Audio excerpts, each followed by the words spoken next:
This P0044 repairing video is dedicated to Nissan's drivers. If your Nissan is getting a P0044 error code, this video is going to show you one practical solution to fix the error code at home. Use the Zeus app to scan your vehicle and see the error code P0044.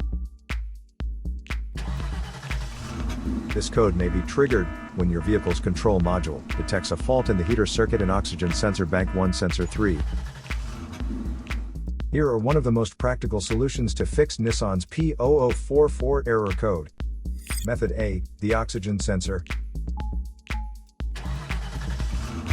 This oxygen sensor is located right after the catalytic converter. Bank 1 is on the side with the cylinder number 1. Sensor number 3 is downstream of the last catalyst in the exhaust system. Visually check the oxygen sensor's electrical connections, wire harness, and metal tabs for any damages. If damages are found, then replace the oxygen sensor.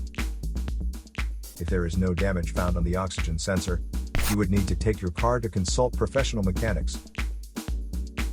So here are one of the most practical solutions to fix Nissan's P0044 error code. After the repair, you can now use the Zeus app to clear the error code. And tap the rescan button one more time to make sure everything is fine with your vehicle. To save more money on car expenses, claim a free engine code scanner at the description link below, or check out the video here for more info. You're also welcome to leave comments below. Our mechanic professionals will answer them shortly. Don't forget to like and subscribe to our channel. Thanks again for watching this video.